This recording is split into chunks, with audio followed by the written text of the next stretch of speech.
इस काल के लोक में आते हैं, अपने बच्चों को तत्व ज्ञान से परिचित कराते हैं। दास के अंदर उसी पूर्ण परमात्मा कबीर साहिब जी की शक्ति काम कर रही है।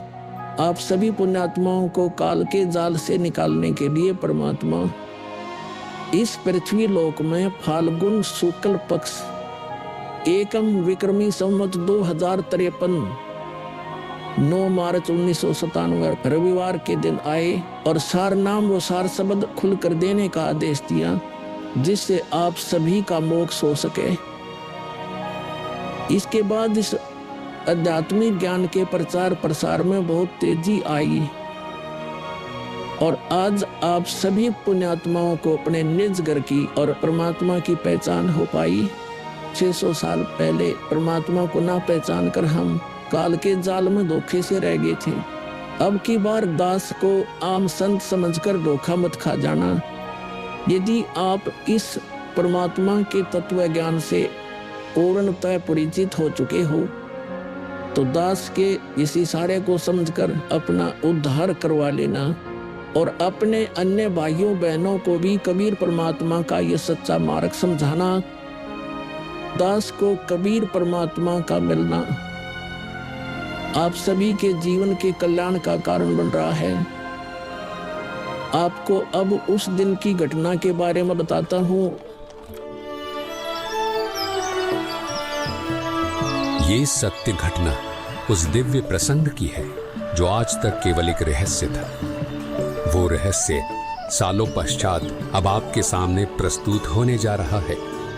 संत रामपाल जी महाराज जी के जीवन का वो महत्वपूर्ण दिन जिसके विषय में उन्होंने आज तक भक्त समाज के समक्ष केवल सांकेतिक और आंशिक वर्णन किया था, अब उनकी आज्ञा से वो दिव्य प्रसंग विस्तार से प्रस्तुत हो रहा है। ये प्रसंग उस दिन का है जिस दिन संत रामपाल जी महाराज जी को कबीर परमेश्वर जी स्वयं इस धरातल पर आकर मिले थे।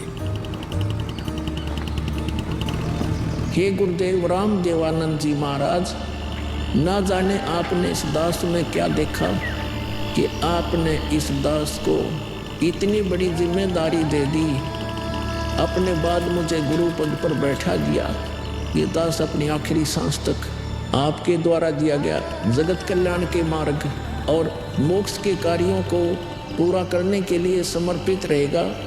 परमात्मा का सत्य ज्ञान और सच्चा मंत्र हर घर तक पहुंचा के छोड़ूंगा, फिर चाहे कुछ भी बीते मेरे साथ। ये दास आजीवन परमात्मा के मार्ग में कार्यरत रहेगा। ये फाल्गुन शुक्ल पक्ष एकम विक्रमी संवत 2053 9 मार्च 1997 रविवार की बात है। संत रामपाल जी महाराज हरियाणा के झज्जर जिले के एक झाड़ली कस्बे में गरीबदास जी महाराज जी की वाणी का पाठ करने गए थे। वहां किसी कारणवश पाठ रद्द होने की वजह से वे वापस आ रहे थे। वहां से लौटते समय संत रामपाल जी महाराज कबीर परमात्मा की याद में मग्न अपने दुपहिए वाहन पर सवार वापस लौट रहे थे। संत रामपाल जी महाराज स्कूटर को रास्ते में एक चाय की दुकान के पास रोक देते हैं। राम राम महाराज जी। राम राम भगत जी। महाराज जी चाय समोसा लगा दूं? हाँ भगत जी लगा दीजिए।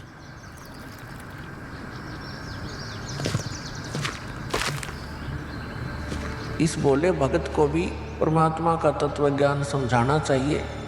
भगत जी, कबीर परमात्मा की भक्ति करनी चाहिए। मनुष्य जीवन हमें सिर्फ इसीलिए मिलता है।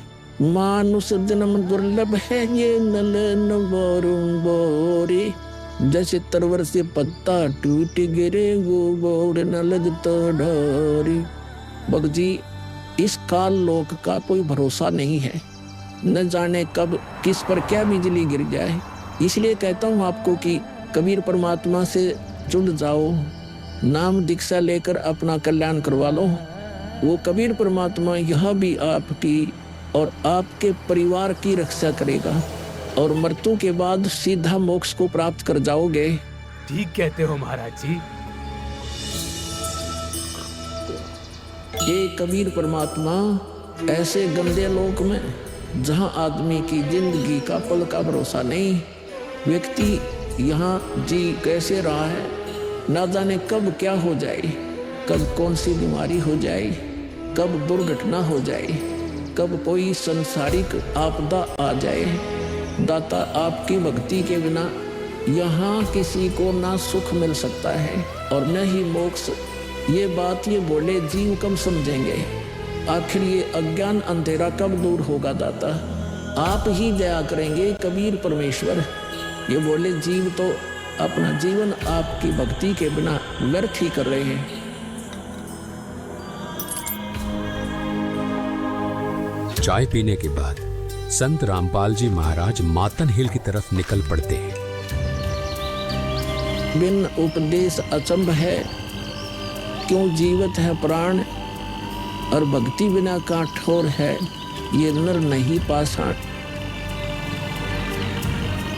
आगे चलकर संत रामपाल जी महाराज स्कूटर को एक पुली के पास रोक देते हैं। इस पुलिये की खास बात ये थी कि संत रामपाल जी महाराज जी ने इस पुलिये को सिंचाई विभाग में जूनियर इंजीनियर रहते हुए स्वयं बनाया था। क्योंकि ये पूरा क्षेत्र जंगल नुमा था, इसलिए संत रामपाल जी महाराज जी को इस पुलिये पर बैठना बहुत अच्छा लगता था और नौकरी के दौरान वो इस पुलिये पर बैठकर परमात्मा की याद में खो जाया करते थे।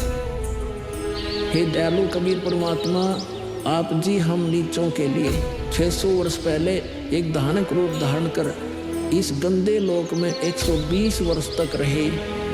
आप जी को गर्म तेल के कढ़ाई में डाला गया, खूनी हाथी से मरवाने की कोशिश की गई, दरिया में डुबोकर मारने की कोशिश की गई। आप जी को बदनाम करने हेतु झूठी चिट्ठी डाली गई। आपके साथ कितने जुल्म ढाए गए, फिर भी हे दयालु कबीर परमात्मा, आपने क्या कुछ नहीं किया। अपनी सतलोक से बिछुड़ी आत्मा को अपनी शरण में लेने के लिए, इस तत्व ज्ञान को सब जीवों तक पहुंचाने के लिए।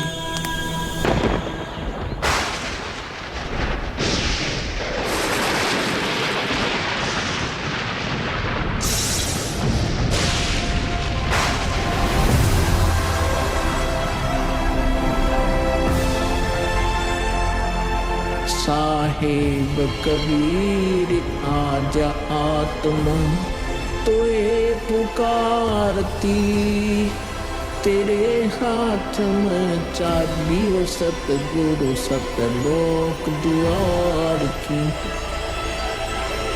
साहेब कबीर आजा आत्मा तोए पुकारती, तेरे हाथ में चाबी वो सतगुरु सतलोक द्वार की।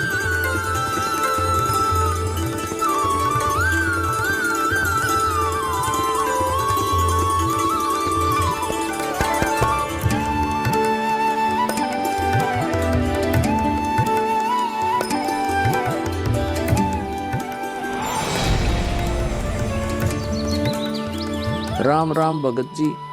राम राम। आओ भगत जी बैठिए, खड़े क्यों हो? संत रामपाल जी महाराज अपने परने को पुलिया की दीवार पर बिछा देते हैं और महात्मा जी से बैठने का आग्रह करते हैं। कहाँ से आए हो बेटा, क्या करते हो? भगत जी, वैसे तो मेरा गांव धनाना है, जिला सोनीपत में पड़ता है। अब एक छोटा सा मकान बनाकर रोहतक में रहता हूँ। जूनियर इंजीनियर था, लेकिन अब नौकरी छोड़ दी है। बेटा, तेरे धनाना और रोहतक वाले घर के बारे में तो मैं अच्छी तरह से जानता हूँ और यह भी जानता हूँ कि तेरे 2 पुत्र और 2 पुत्री हैं। मैं तो यह पूछ रहा था कि इस जन्म से पहले तेरा घर कहाँ था? अरे, इन महात्मा जी को मेरे बारे में इतना कैसे पता है?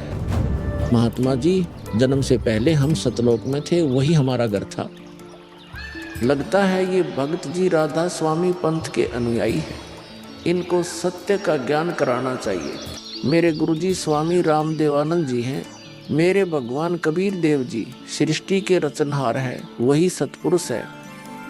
कुछ पंथ वाले सतलोक के विषय में तो बताते हैं, लेकिन वे सतपुरुष को निराकार बताते हैं, जो कि बिल्कुल झूठ है। भक्त जी, मैं स्वयं संत गरीबदास जी के पंथ से जुड़ा हूँ। संत गरीबदास जी गांव छुड़ानी जिला झज्जर वाले थे और उनको 10 वर्ष की उम्र में कबीर परमात्मा जी जिंदा महात्मा के रूप में मिले थे।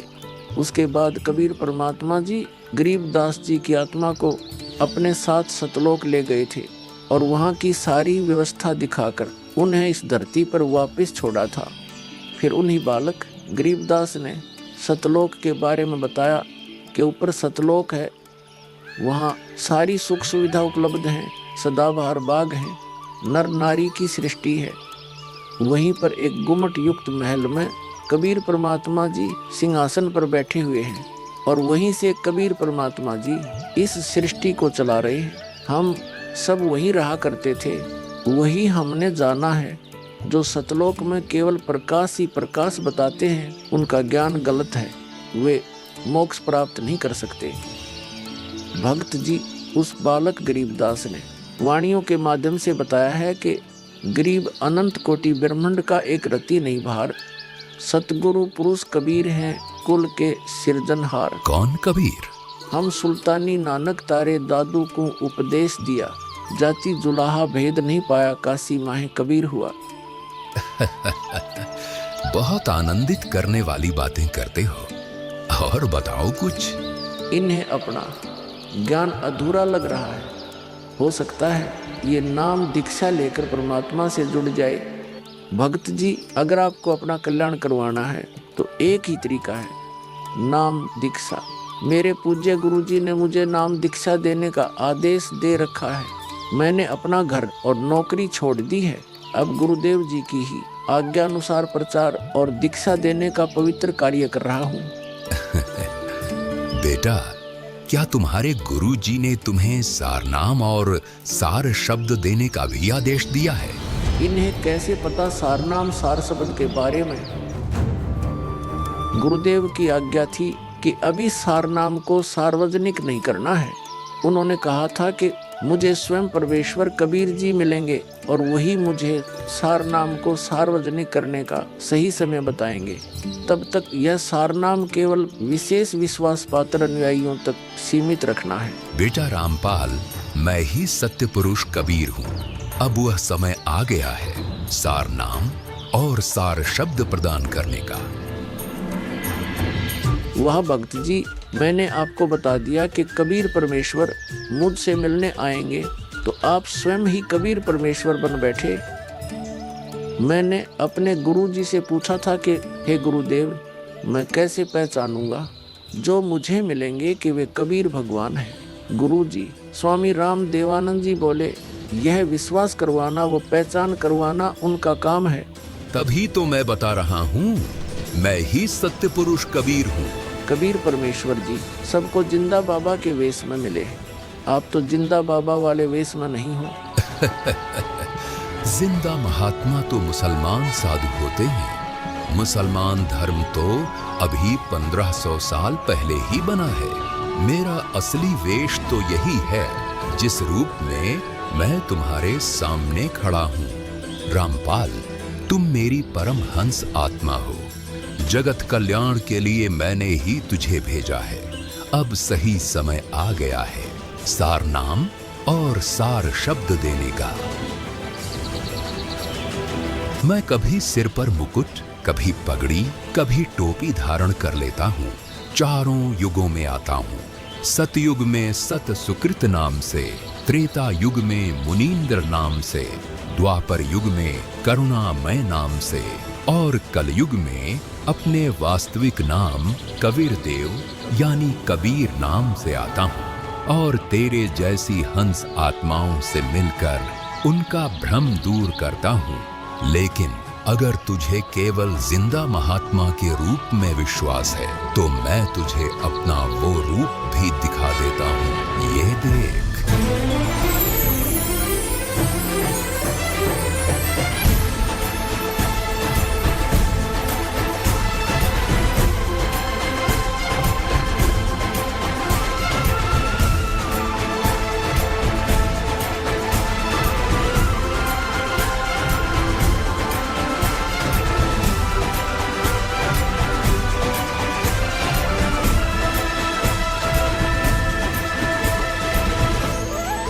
हे परमेश्वर, मुझे क्षमा कर दीजिए।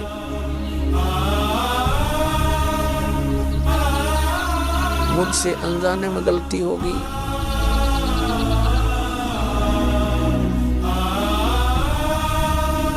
आपने मुझे साक्षात दर्शन दिए और मैं आपको पहचान न सका। मुझे क्षमा कर दीजिए परमपिता। बेटा रामपाल, अब वो समय आ गया है जो मैंने धर्मदास को कहा था कि कलयुग बीते 5505 तब यह वचन मेरा होगा साचा। यानी जब कलयुग 5505 वर्ष बीत जाएगा तब मैं खुद इस धरातल पर आऊंगा और अपने बच्चों को तत्व ज्ञान समझाकर इस काल लोक से सतलोक ले जाऊंगा। बेटा रामपाल, तुम मेरी परमहंस आत्मा हो। अब इसके आगे बेटा मैं ही तेरे रूप में सारी लीला करूंगा और यह तत्व ज्ञान अपने बच्चों को बताऊंगा, उन्हें सतलोक की राह दिखाऊंगा।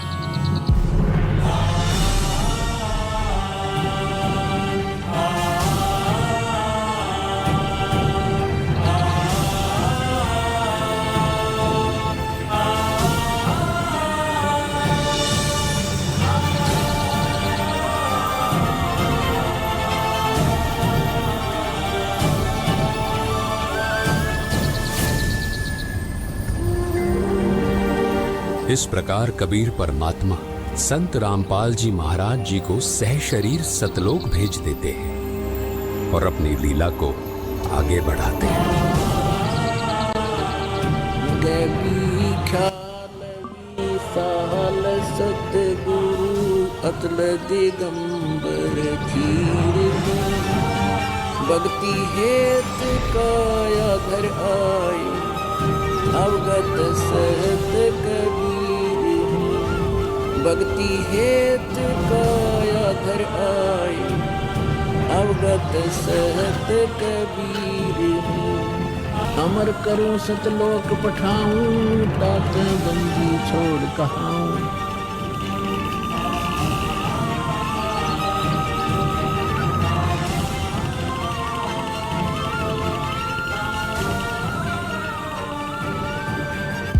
इस प्रकार कबीर परमात्मा संत रामपाल जी महाराज जी को सह शरीर सतलोक भेज देते हैं और स्वयं सर्व सृष्टि रचनहार कबीर परमात्मा संत रामपाल जी महाराज जी के रूप में संपूर्ण संसार का उद्धार करने के उद्देश्य से इस पवित्र मिशन